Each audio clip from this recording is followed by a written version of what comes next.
Well, it's time now for our daily focus report. And nearly 1 year ago, Colombia reached a peace deal with FARC rebels, a turning point in the country's future after years of efforts failed. But the hardest part may be yet to come. After a conflict that left over 200,000 people dead, it's time now for reconciliation. Juan Pablo Escobar, the son of the notorious drug lord, is meeting with some of his father's victims in an attempt to break the vicious cycle of vengeance. But the wounds of war are still painful.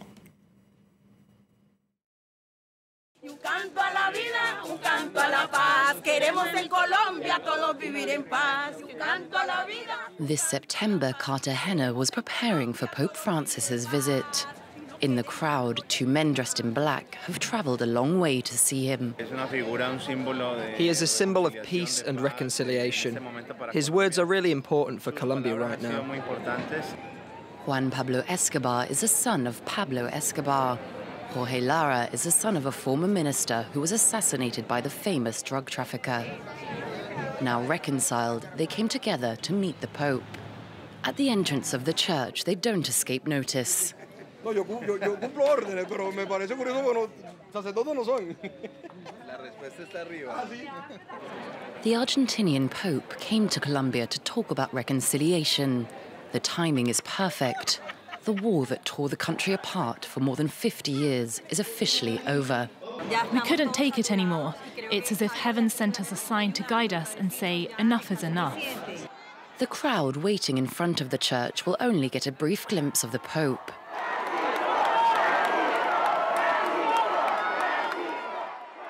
Just enough to revive the fervour of the country's huge Catholic majority. After seeing the Pope, Juan Pablo Escobar and Jorge Lara believe more than ever in a nationwide reconciliation. It can be done. Juan and myself should be killing each other. Instead, we are friends. We chose peace and friendship. The wounds of the war are still painful, but peace is prevailing in Colombia. The FARC have just laid down their arms after signing a peace deal with the government.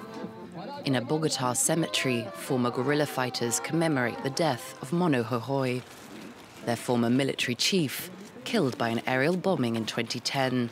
The ceremony has upset some people. Colombians have a very negative image of Mono Jojoy. They remember him as the one who kept hostages in cages and as the man behind the death of many policemen. It's a very sensitive issue. There's so much hatred, Dad. Colombia has taken in so much fear. Today, as your son, in your name, I ask Colombia's forgiveness for this war. The FARC has become a political party. Their symbol, a red rose in a hand reaching out for reconciliation. But many people criticize their entrance into politics. The transitional justice established by the peace agreement is slow to take shape. Some fear that the thousands of kidnappings and assassinations will be left unpunished.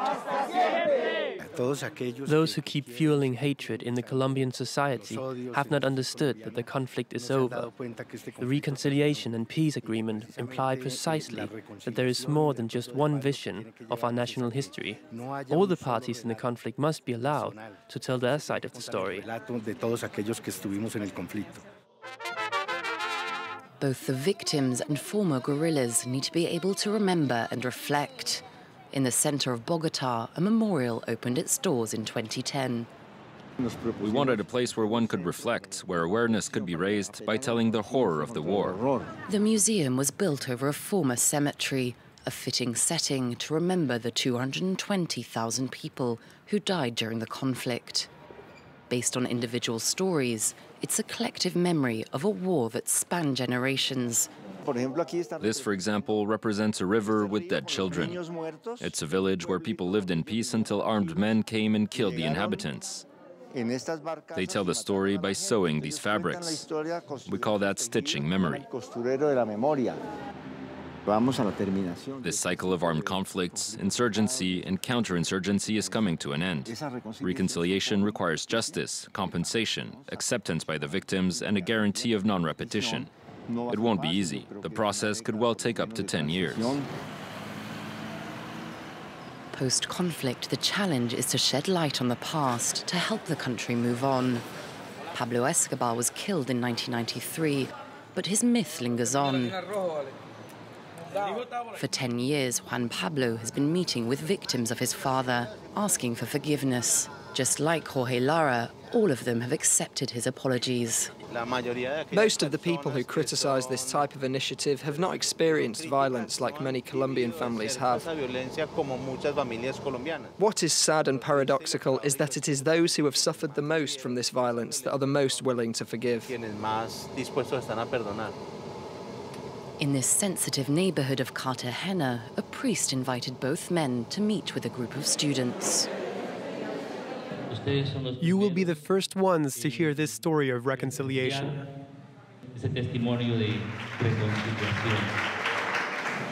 I wanted to seek revenge. I wanted to kill him. I was 12, and I had it all planned. His father, Rodrigo Lara, was Colombia's justice minister when he was killed by Escobar in 1984. His death unleashed a decades-long war between the state and the drug traffickers. My father's life is certainly not worth imitating. He has caused a lot of harm and left behind a culture of violence in this country. The young public seems captivated. I'm not seeking fame. I want to awaken the consciousnesses of these young people. But of course, it has its rewards. Colombians are now in need of new role models to help them with the peace process. That report focusing on some of the social challenges, but also reparations, assistance, reintegration, restitution of land in a country with one of the world's biggest populations of internally displaced people. For more on Colombia's challenges into becoming a post-conflict nation, Pascal Drouot joins us on the set, a specialist in Latin America. We're going to test your insight today. At the top of that report, we saw a striking image, women chanting and singing that everyone in Colombia wants peace. Is that the case? No, for sure. But this report shows the importance of the reconciliation. And this meeting between Sebastián Marroquí, is the name of Juan Pablo Escobar, the son of Pablo Escobar, and Jorge Lara shows is symbolic. It shows a new way for a new Colombia. Many Colombians have been killed during those 50 years of internal conflict. The 80s, during the fight against the Pablo Escobar, the narco-traffic, and also against the guerrilla and the state, 1,000 people have been killed. Pablo Escobar killed 5,000 people. We are talking about Rodrigo Lara, the former Minister of Justice. But also we could speak about a former candidate to president. He was becoming the president of Colombia, Luis Carlos Galán.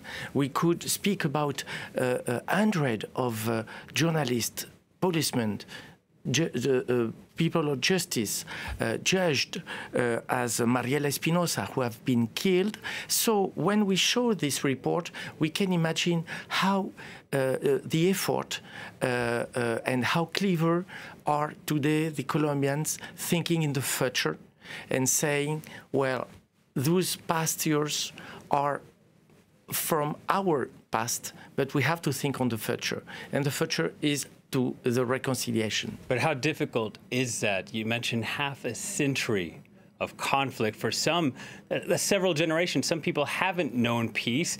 How easy or difficult is it for them to move on? And no reprisals, no, even just marginalization? Absolutely. So I think that the truth, the justice are elements very important for this process of reconciliation. To understand why people have been killed, why this conflict has damaged the country during many years, but how and why people has been killed. I think that's very important for the families, for the victims to go forward. Yeah, but there is ongoing violence despite the peace talks, and could that destabilize the efforts? Yes. Human rights activists have been assassinated, politicians have been assassinated. We're talking about a peace process. The hardest bit isn't to agree, but to implement. Definitely. And that's the challenge of all process of peace implementation of the peace and the peace building and state building, because we are building a new Colombia, and Colombia is in this process. I think that the risk number one today for Colombia is one form of atomization of the violence, but it won't be the violence known during many years through the guerrillas. In Colombia, you had two guerrillas, the FARC, it is a peace agreement, but it is other guerrilla, ELN, and the fight against the narco-trafficant. So today's state will be focused on the development, economic development, social, and for sure to fight against this atomization of current violence. That brings up another obstacle. They want to reintegrate more than 6,000 rebels into society. The estimate is that that's going to cost $30 billion over the next decade. Yes. Does Colombia have the money? And if so, how will they finance such a high cost? Yes, Colombia is a country from 1 million of kilometers, 3% of growth, economic growth, 7,000 people were member of the FARC. It do represent today for 200 companies, little companies, to integrate 20 people. So, I mean, it is absolutely possible to do this effort, to go forward and straighten. Today, Colombia showed through this agreement of peace that it is a desire to end with this period. So let's go straight on. But there are questions of even whether President Juan Manuel Santos can implement it. Some people say the government only has about control of 40% of the territory. How do they enforce this in rural areas? That's why it is a peace agreement. Peace agreement means agreement with two parties and the reconciliation, and for sure the peace will bring, that the discourse of the state and of the government, more development. We will implement state in all the territory. All right. Well, one quick question. Next year's elections. FARC is no longer a rebel group. Now they're a political party. What do you see in next year's elections? Yes, Colombia is entering in the electoral process. You will elect next year legislative, the parliament, and the president in May. FARC, because that's absolutely the process of peace. Everywhere you have signed a process of peace. I'm thinking on El Salvador in Central America, but I could speak about South Africa, for example. So FARC became a political party, and so they have today to fight through the elections for a new political position with a new party. So we will see what will be the results of the elections next year for the parliament, but also for with the president. And FARC is part of this electoral process. That's new. So we can understand that people could think that it is not possible, but that's a story. All right. Thank you very much. Pascal Bureau, Latin American specialist. That's the news for now. Please stay tuned to France 24. More headlines coming up in just a moment.